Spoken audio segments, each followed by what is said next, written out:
విజయవాడలో టీడీపీ జనసేన సమన్వయ కమిటీ సమావేశం కాబోతుంది. ఏపీలో పొత్తు పెట్టుకున్నారు.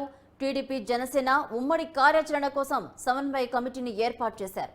ఇరు పార్టీల నుంచి సభ్యులు హాజరు కాబోతున్నట్లు సమాచారం.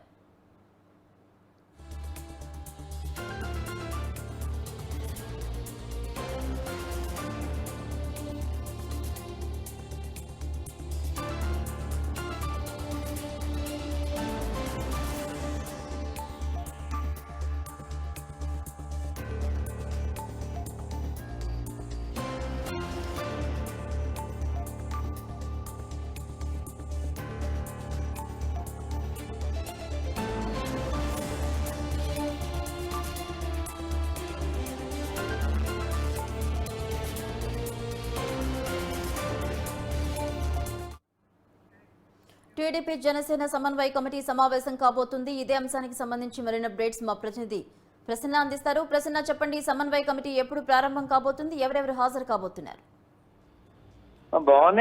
టీడీపీ జనసేన సమన్వయ కమిటీ సమావేశం జరుగుతుంది. మధ్యాహ్నం ఈ సమావేశంలో ప్రధానంగా అయితే రెండు పార్టీలు కలిసి ఉమ్మడి మేనిఫెస్టో ఇద్దామని అనుకుంటున్నారు కాబట్టి దానికి సంబంధించిన విధి విధానాలు ఖరారు చేసే అవకాశం ఉంది. మేనిఫెస్టో కొన్ని మార్పులు వైసీపీ సూచించింది, జనసేన సూచించిన మార్పులకు టీడీపీ ఏ రకంగా రియాక్ట్ అవుతుంది ఏంటి? ప్రధానంగా పవన్ కళ్యాణ్ ఏంటంటే తన మేనిఫెస్టోలో యువతకి 10 లక్షల రూపాయలు స్వయంగా ఉపాధి అవకాశాల కోసం ఇవ్వాలని ఒకటి దానికి సంబంధించి ఫైనల్ గా నిర్ణయం తీసుకోవాలి. దీంతో పాటు ఇతర అంశాలు ఉన్నాయి, ప్రభుత్వ ఉద్యోగాలకు సంబంధించి ఇతర అంశాలు.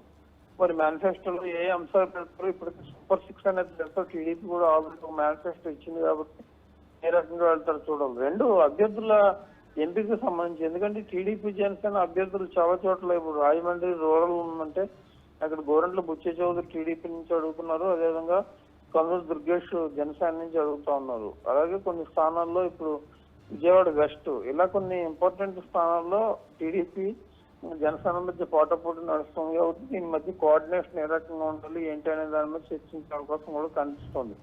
దీంతో పాటు పవన్ చంద్రబాబు కలిసి ఉమ్మడి సభలు ప్లాన్ చేస్తున్నారు. ఎక్కడెక్కడ ఉమ్మడి సభలు సమావేశాలు పెట్టాలి, వైసీపీకి ధీటుగా ప్రచారం ఏ రకంగా చేయాలనే యాంగిల్ కూడా నిర్ణయం తీసుకునే అవకాశం ఉంది. ఈ మీటింగ్ తర్వాత చంద్రబాబు పవన్ ఒకసారి కలిసే అవకాశం ఉంది. బహుశా మరి రేపు కలుస్తారా ఎల్లుండి కలుస్తారా అనేది మనం చూడాల్సి ఉంది. అవును. అయితే ప్రసన్న, పవన్ కళ్యాణ్ ఢిల్లీ టూర్ కూడా ఉన్న విషయం తెలిసిందే. ఈ నేపథ్యంలో మరి దీనికి సంబంధించి ఇంకా ఏమైనా అంశాలు చర్చిస్తున్నారని అనుకోవచ్చా?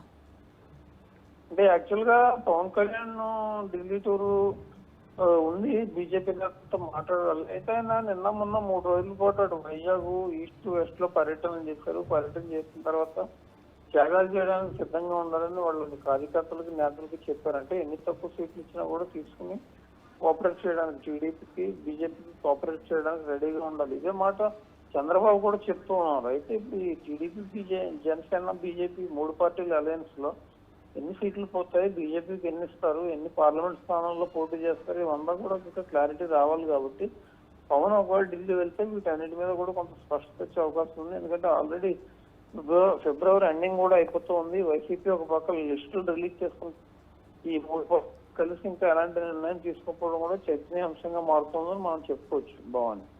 అయితే ముఖ్య స్థానాల్లో టీడీపీ అభ్యర్థుల జనసేన అభ్యర్థులు ఉంటారా అనే తర్జన భజన నేపథ్యంలో ఈ సమన్వయ కమిటీలో అవి కొలుక్కొచ్చే అవకాశం ఉందని అనుకోవచ్చా?